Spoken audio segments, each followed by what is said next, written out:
Hi everyone and welcome. Today I'm going to recommend some fantasy books that I think are perfect to read in winter. So I do think that I have a little bit of everything here, so if you're looking for a cozy read, I've got you covered, but also if you're looking for a more grimdark book, that's perfect for the colder season. I do have a complete stack of books here next to me, so without further ado, let's get into the books. And we're going to start with the retellings, and the first book that I have here is probably the coziest book that I've read in a long time, and that is Midnight in Everwood by M.A. Kuzniar. This is a Nutcracker retelling, and in this book we follow Marietta. Marietta is preparing herself for her last ballet performance on Christmas Eve, because after that her parents expect her to marry and to quit dancing, which is her big passion. But then all of a sudden she discovers a magical world that is made out of snow and where she can dance for the king.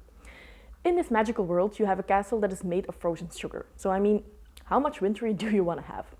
I must say that yes, this is an adult fantasy standalone, but other than one or two maybe darker sections in this story, a lot of fairy tales have those darker sections, it's very easy to read, it's not that deep, and I do think that fans of the YA genre would also enjoy this one.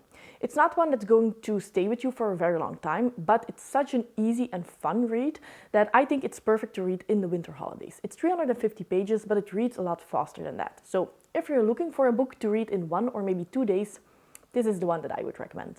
Next up I have another fairy tale retelling, but I wouldn't necessarily call this one cozy. And that is The Raven and the Reindeer by T. Kingfisher. This is an adult fantasy Snow Queen retelling. It's only 200 pages and I absolutely love this one. In this book we follow Gerta. Gerta is on a mission to rescue her friend, and with whom she's secretly in love with for a very long time, Kay, from the Snow Queen, because he's been abducted by her.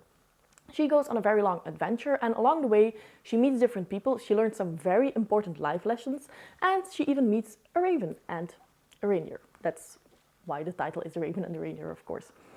This one has a sapphic romance, and I just really enjoyed following Gerta and seeing how she discovers all of these life lessons. This is a little bit darker, it definitely has some more dark moments compared to Midnight in Everwood, but yeah, if you're looking for a dark fairy tale, I think that this one is perfect. And like I said, it's only 200 pages, so this is another one that you can easily read just in a weekend, sitting down, reading. It's perfect. I think that this is perfect to read in winter because, of course, Snow Queen. But other than that, while Gerta is traveling, you can feel the cold. It's dangerous in this book, so that if you're reading this under a warm blanket, you're going to feel pretty relieved. Next up, I have a book that most fantasy fans would probably recognize, but I cannot make a winter recommendations video without including this one. And that is Spinning Silver by Naomi Novik. This is an adult fantasy standalone, and it's actually influenced by Rumpelstiltskin, which is one of my favorite fairy tales. I wouldn't say that it's a retelling, because it's very loosely based on this. In this book we follow two women, and the first one is Miriam. Miriam is the daughter of a moneylender, but he is terrible at his job. He's way too flexible and people actually take advantage of him, up to a point that Miriam decides to take over his role. And she's ruthless. She remembers how everybody treated her father, so she's not taking no for an answer. And this starts getting out the word that she can turn silver into gold. The Winter King hears this and he doesn't really leave her an option. She needs to turn his silver into gold, or else he's going to take her to his land. On the other hand, we follow Irina, and Irina's father wants to marry her off to the Tsar, which isn't really the nicest man. And these two stories, of course, will intertwine eventually. I really enjoyed this one. I think that most people don't really like Uprooted. Of the two, I think that Uprooted was fine. This one is definitely the better read. There is a small romance in here. I didn't really care for this romance. I didn't care for the romance in Uprooted, but it's only 5%. So even if you don't really like it, I still think that this is the perfect book to read in winter. I mean, it features the Winter King. How much more winter do you want? After all of these standalones, I finally have a series to recommend, and that is the Winternight trilogy by Catherine Arden. This is the first book, The Bear and the Nightingale, and this is also the one that feels the coldest in my opinion, so perfect to pick up in winter, but the entire trilogy is. It's called Winternight trilogy, come on. We're actually having a read-along for this over on Evie's channel that I will link in the description box down below, and we are reading The Bear and the Nightingale in December, but the live show is going to be somewhere half of January, so you can definitely pick it up. It's only 300 pages and read along with us. In this one we follow Vasha. Vasha lives in medieval Russia, somewhere in the wilderness in a tiny village, and the winters here are harsh, they are dangerous.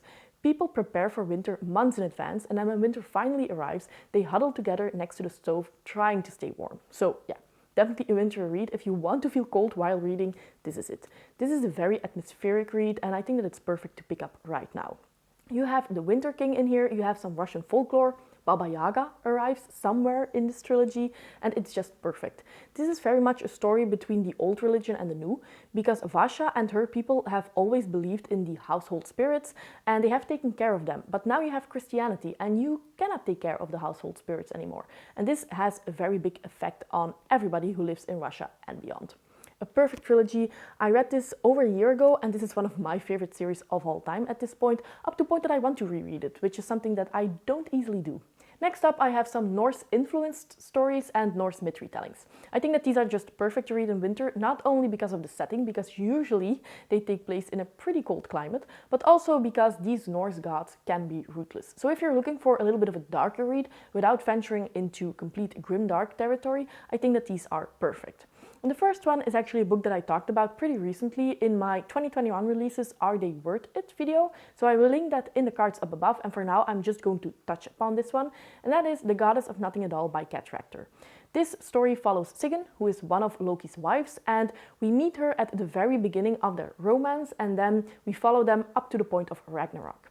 This is the first in a duology, and the second book is coming out in fall 2022. So we don't have to wait too long, which is all too good, because I absolutely love this book. So if you're looking for a Norse myth retelling, if you like Loki being a gender fluid character and just being full of mischief, then I do think that you will like this book.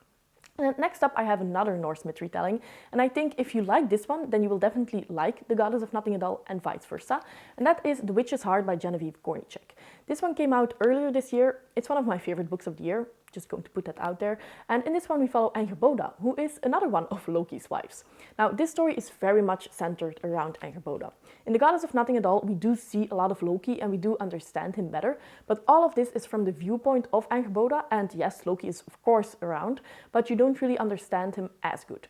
But I didn't mind, because Angerboda is one of the most interesting characters that I've read about in the entirety of this year, and we follow her most of the time living in a cave somewhere in the wilderness in the middle of winter. So, perfect read to pick up in the colder months. Next, I have another 2021 release that I talked about in the previous video, so I will just briefly touch upon this, but Hall of Smoke by H.M. Long is just perfect to read in winter. In this one, you don't have Norse gods, but it's very much influenced by Norse mythology and by Vikings and all of that stuff, because you do have some gods here and they are definitely ruthless. In this book, we follow Nessa. Nessa is a warrior priestess, and she is on a mission both of redemption and of revenge, and trying to understand the gods a little bit better. While she is traveling, you can definitely see how cold it is and how she needs to deal with that coldness. So not only the Norse-inspired faction makes it a perfect read to pick up in winter, but also the setting, which is definitely very harsh. This is a standalone, but more companion novels in the same world are coming out, and I think that the next one is already coming out in January of 2022. So if you like this one, then The Temple of No God, I think is called the second one, would probably also be perfect to read in winter. I know that I am going to do that anyway. Next up, I have a duology, and I actually recently did a review for that. I do think that that came out yesterday, so if that's the case, I will link it in the cards up above. But that is The Saga of the Light Isles by Juliette Merlier. You know that I love Juliette Merlier, and I think that you can read all of her works in any time of the year because she's just that amazing.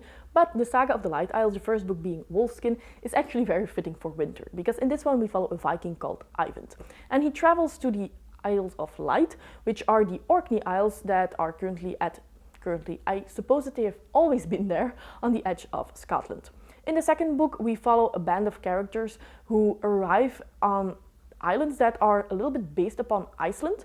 So if you're looking for a cold read, if you want to follow a Viking, this is it. Wolfskins, Eyvind is a wolfskin by the way, are sort of berserk warriors. They are warriors of Odin. So definitely some Norse mythology here as well. But of course this is Juliette Merlier, so if you're looking for heavy battles, something like John Gwynne, you're definitely not going to find that here. But if you're somebody who likes Juliette Merlier's works and you know her writing style, I do think that this one is the most fitting for winter. Then another standalone, and I think that this is actually one that you could read in fall or winter, but I am going to pick winter because you do have some very cold moments and being isolated here as well, which I think fits winter a little bit better. And that is The Binding by Bridget Collins. This standalone reads like a fever dream. It's a very strange one, and I think that the audiobook does it a lot of justice, so if you have that available, I would suggest reading it like that. In this one, we follow a boy who needs to become a binder. Now, a binder is somebody who binds books, but not books like this, they call this novels. In this world, binders actually bind the memories of people, memories that they don't want to have one way or another, in books, and then they don't even know that they've done that. One day, he finds a book with his name on it. This is an amazing book. It tells you everything from Emmett's perspective, the boy who needs to be a binder, and you don't really understand everything. But then halfway through the story, you actually get a flashback to his life before you start meeting him in the beginning of this book, and everything changes. Your entire perspective changes, which is something that I absolutely adore. In this book, it's definitely cold at certain moments. He needs to go and become an apprentice of a binder who lives in the woods, very secluded, and when it's winter, people just can't get to them. It's like the mail is not going to arrive for another month because it's winter and we can get here with horse and cart. So yes, perfect book to read in winter, but to be honest, it's such an amazing book and so unique that I think if you're watching this video in the middle of summer, still pick it up because it's amazing. So I know that I've been neglecting my grimdark fans in this list up to this point, but this is a grimdark trilogy that I think is perfect to pick up in winter, and I actually already did a review for that I will link in the cards up above. That is the Ash and Sand trilogy by Richard Nell. This is an amazing trilogy in which we follow two boys, Ruka and Kale, while they are growing up. Ruka especially lives in the Ascom, which is a very harsh climate. It's super cold. When people have children, they know that 50% will die because of the harsh climate. So this one is definitely a grimdark book that I would recommend in the colder months. And to be honest, if you have been reading some Joe Abercrombie, for example, and you just want to have a notch more grimdark, then I do think that this is the perfect one to pick up. So these are all of the winter reads that I would like to recommend to you. I do hope that you have a couple of them that you now want to pick up and that you haven't heard of before. Please let me know if you have some winter recommendations for me to pick up in the upcoming months. As always, I hope that you enjoyed the video and see you next time. Bye!